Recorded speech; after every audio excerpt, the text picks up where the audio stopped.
Hello, and welcome to The Journey Continues, where we explore the stories, the facts, and the incredible impact of organ donation and kidney health.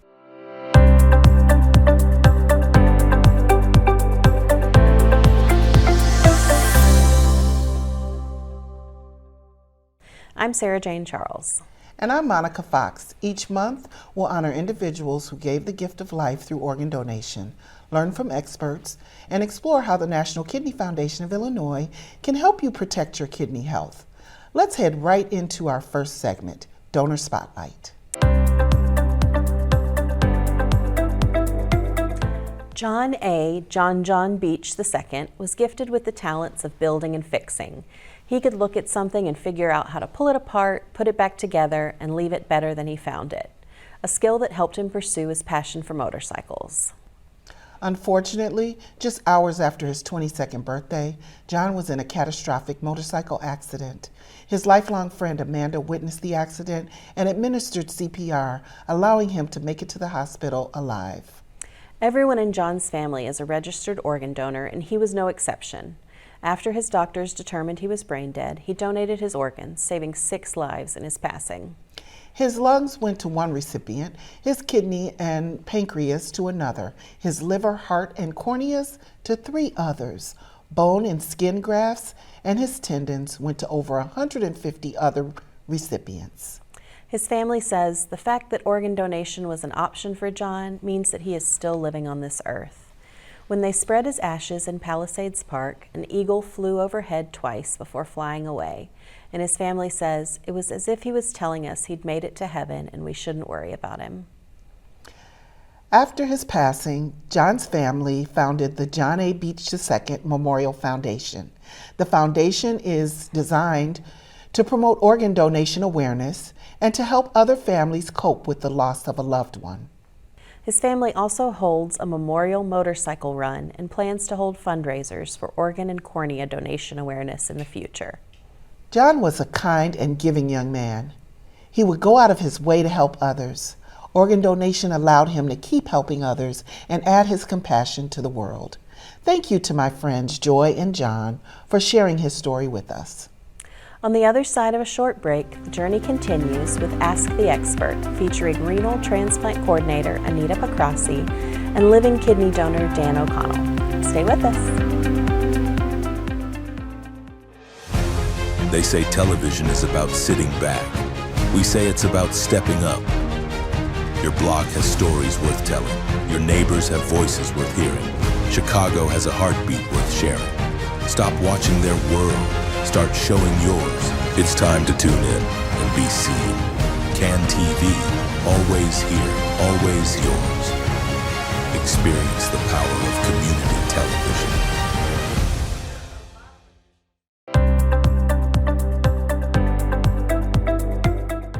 Welcome back. Our guests today are Anita Pacrassi, registered nurse and renal transplant coordinator at UI Health, and Dan O'Connell, living kidney donor and clinical psychology doctoral student at the University of Houston. Anita, Dan, thank you so much for joining us on The Journey Continues. Thank you for having us. So Anita, I want to start with you. What does a renal transplant coordinator do? Well, that is a loaded question. So there are many renal transplant coordinators in a given program, and there are different segments of the transplant journey for which each coordinator would be assigned. So I personally work up living donors, I evaluate them, I work up their recipients to make sure that the recipients are good candidates to receive a transplant. We then have waitlist coordinators who manage patients who are already listed and approved, because every year they have to come back and have a little update to make sure they remain a candidate. So that's a different category of coordinator. Then you have cadaveric coordinators who do not work with living donors at all. They just work up the recipients who do not have live donors. But they also play a big role in educating their patients on the benefits of living donation, with the hopes that they will, eventually identify a live donor. And they are involved in listing the patients with UNOS, which, as some of you might know, is the United Network for Organ Sharing, where all transplant recipients and donors must be listed before they can go on to have their surgeries to donate or receive a kidney. Then you have the changing of the guard from the pre-side of the journey to the post-side of the journey. And so then you have the post-transplant coordinators, which I did that for many years as well. I think I've done like almost every role in all the many years that I've been a nurse coordinator. But then you have post-transplant coordinators who help manage they do clinical management of the patient's post-transplant, which has a lot to do with adjusting medications along with the physicians and the medical team, filling prescriptions and, clinically, like seeing the patients in the clinic, managing issues that they may be having. So that's a whole other role. And within that group of post-transplant coordinators, you can have what we call acute coordinators that just follow the patients for the first year after transplant when you would expect the most potential complications to occur. And then you have the chronic post-transplant coordinators who then manage the patients further out. And eventually patients are usually graduated to their local referring nephrologist or a local, doctor to take care of them, and we're sort of cut the umbilical cord eventually, and we're just there for, for if they have a problem or something, they need to come back. But we kind of follow them peripherally at that point. Okay. So when you ask, what is the role of a transplant coordinator? It depends, because there's many different roles. A lot of hands on deck. Yeah, yes. And that's what I love about the field, because there are so many areas you could work in. Oh, and I forgot about quality coordinators. So in every transplant program, you have coordinators who are not really working directly with patients, but they're making sure that all the regulatory responsibilities are met, like with documentation, with when blood is drawn. UNOS and CMS have a lot of rules and regulations, and they change all the time. And so they keep track of all of that and make sure that all of us are doing things the right way, meeting all those requirements. So there's the whole quality team on top of that. Wow. Then you have a research team, do transplant research. So transplant is a very broad field, and for nurses, there's a lot of different areas that you could work in. Okay, wow. Yeah. Well, thank you for that thorough explanation of transplant coordinators. That is, we're grateful to have that information. Wonderful. So now we want to talk about your role as a living donor coordinator, and what medical and psychological testing do people go through in order to know if they're eligible to be a living donor? So every center may be slightly different, but the overall thing that we're trying to find out is the same. And so, going from point A to point B, different centers may do, different little pathways, but eventually all the tests lead to, yes, you qualify, or no, you don't qualify. So there is probably the most important thing to do is to screen your donor candidate first. So, donor candidates will call, they will register, and then we will do a phone interview where we do a full, thorough medical history, family history, social history. What vices do they have? Have they done drugs? Do they smoke? Do they drink a lot? Do they have, are they on medication for a behavioral health issue or a psychological issue? Is it controlled? Do they have any chronic illnesses that would disqualify them, such as, for example, uncontrolled hypertension or diabetes on insulin or something like that? There are certain conditions that would be like absolute contraindications, but we still encourage every potential person who wants to donate to call in and get the screening done, and don't try to decide for themselves if they're a candidate or not, because different centers have different criteria. Like, for example, at the University of Illinois where I work, we accept donors with the body mass index up to 45.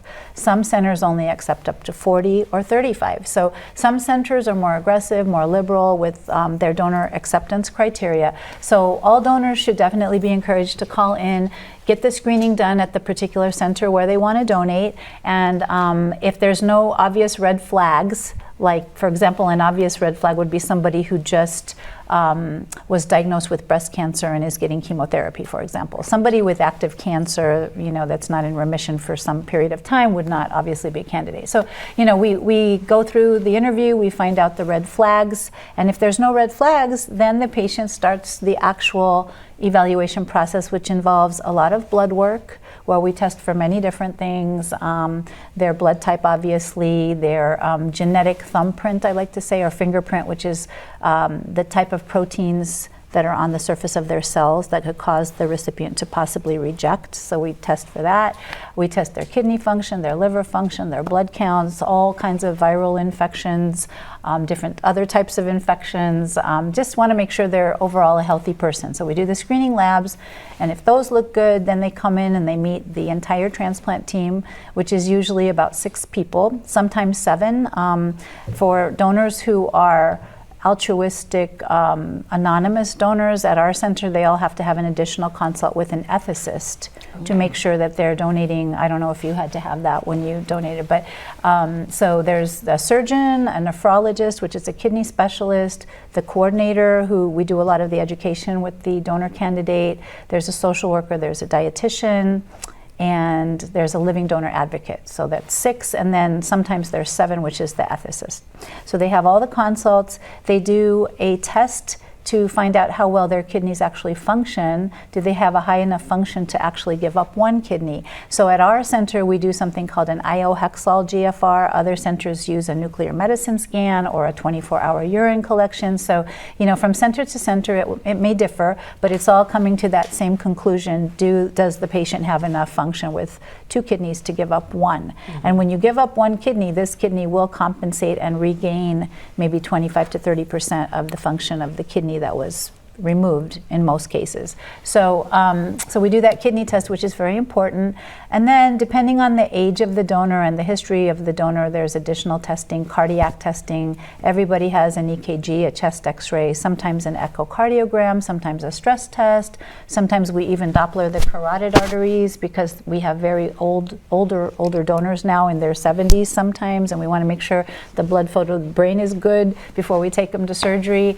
And then depending on their unique individual health history, they might warrant additional tests. All donors have to have current cancer screenings based on the American Cancer Society and the American College of, I think it's ACOG, American College of Obstetrics and Gynecology, their pap smear recommendations for frequency of pap smears, colonoscopy, PSA, which is a blood test for prostate cancer, and any other types of screenings that we feel that patient would need based on their medical history. So once all of that is done, then the patient is presented to the committee. There's a committee of all of the people that did the consults are at the committee meeting, including the social worker, surgeon, nephrologist, dietitian, financial counselors, coordinators. We have a neuropsychologist who comes to the meeting, all kinds of people that make up the transplant team. And then the coordinator will present the completed workup, and then the team will decide yes or no.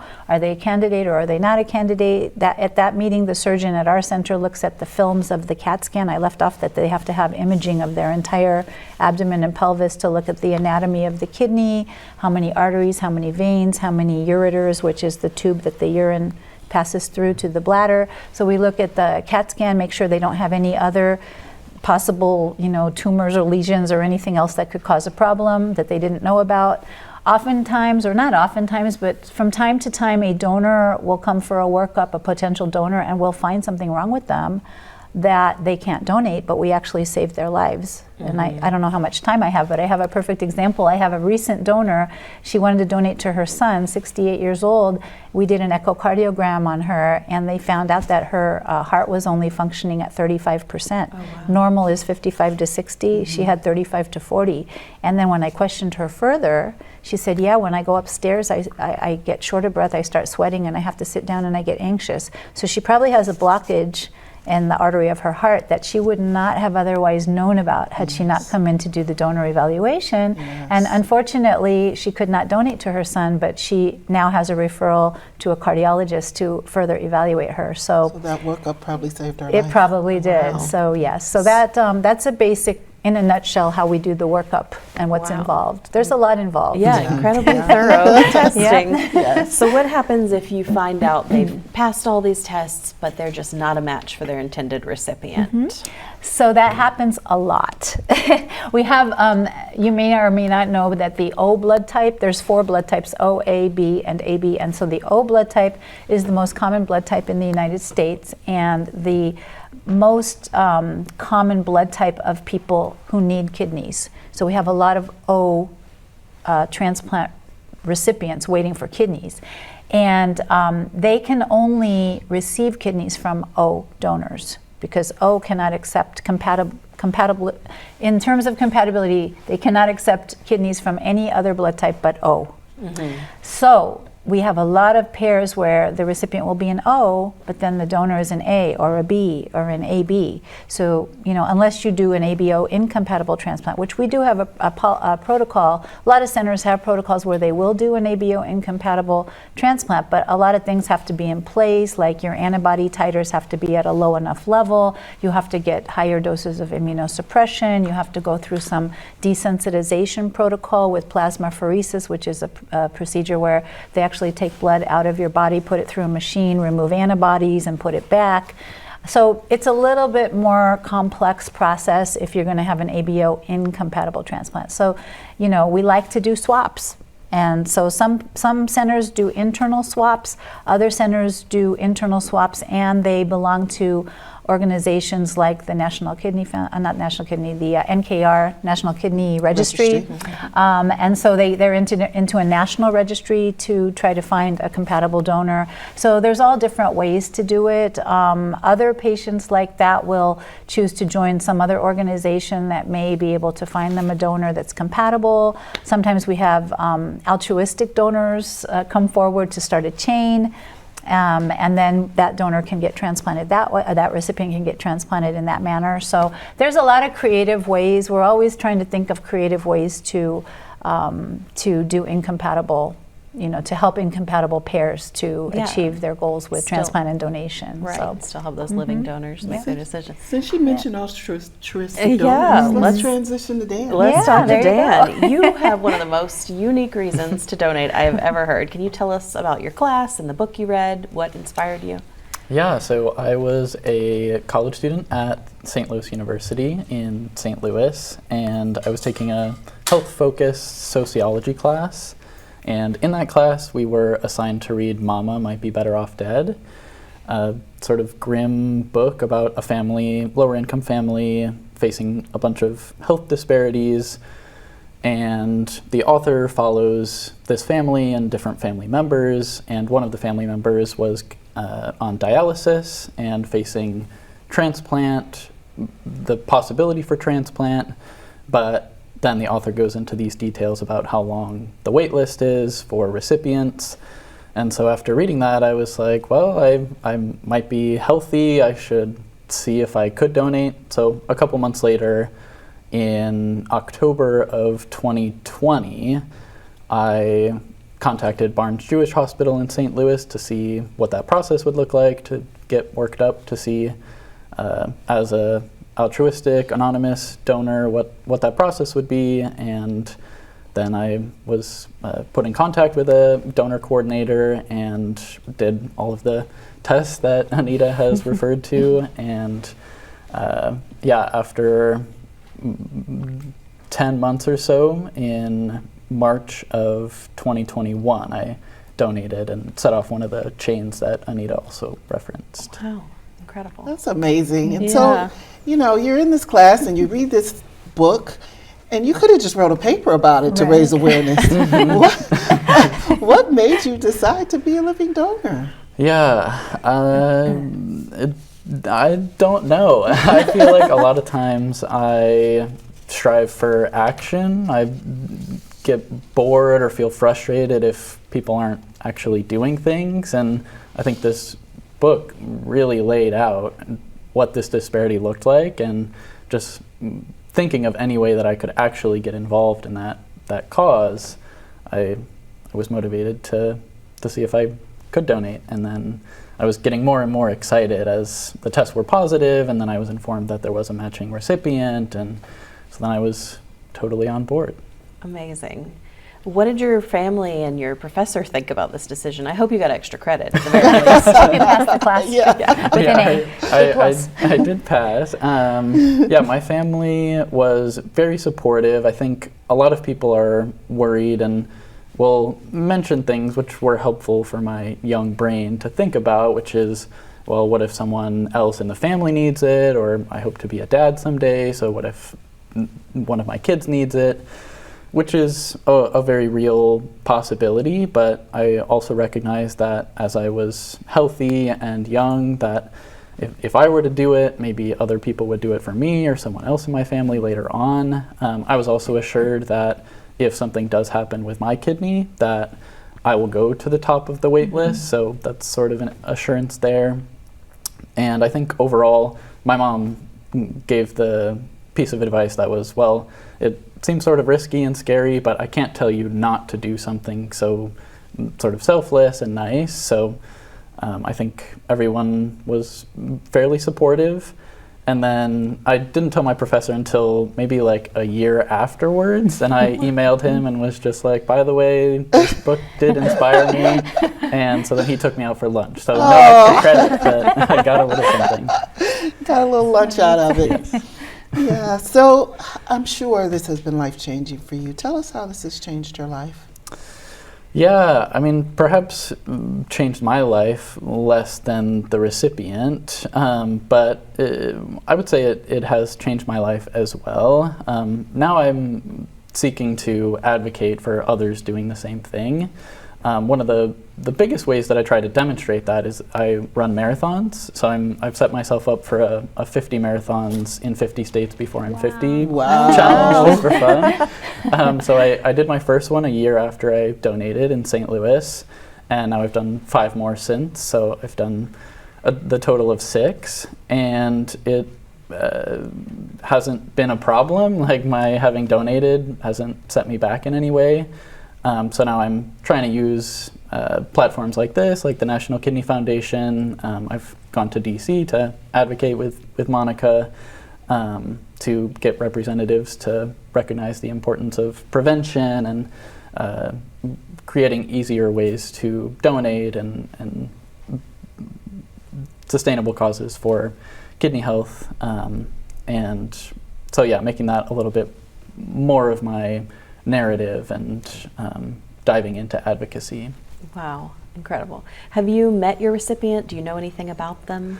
Not really. So as Anita was mentioning, I initially was put off from contacting my recipient because I met with a clinical psychologist who mentioned some of the time donors feel bad because the recipients want to give them a lot of thanks and give them gifts or just tell them thank you, but feel like they can't give enough. And I didn't do it to be thanked, so I initially didn't contact my recipient.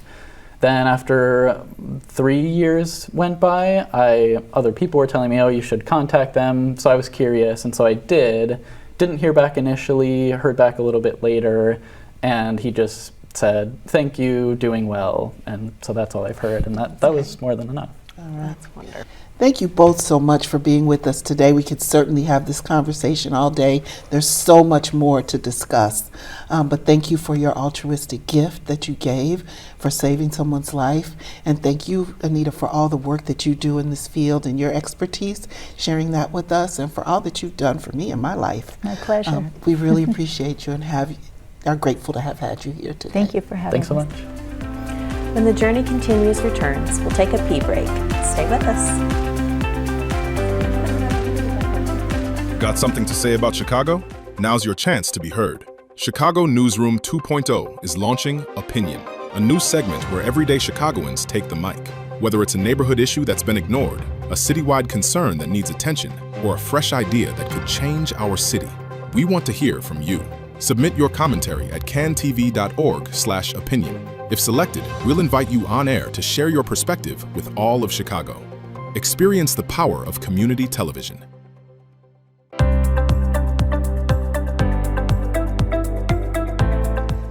There are two types of dialysis, hemodialysis and peritoneal dialysis.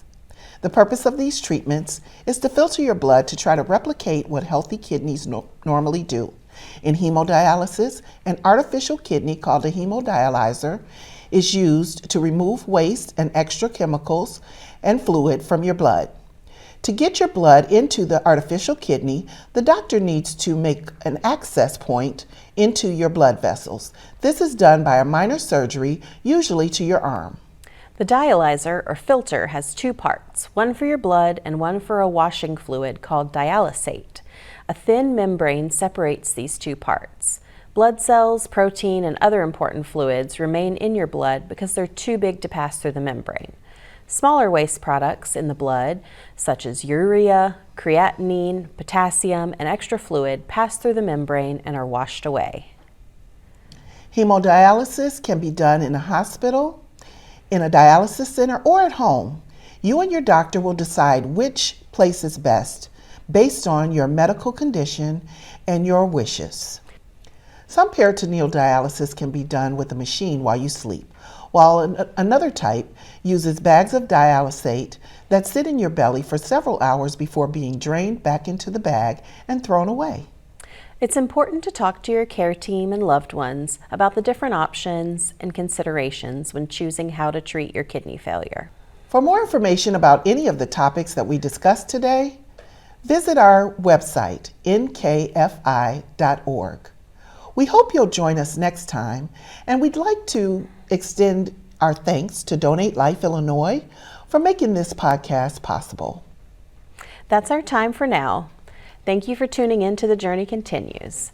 Share us with the people you love wherever you listen to your favorite podcasts, and now on demand on cantv.org, the CanTV Plus app, and the CanTV YouTube channel.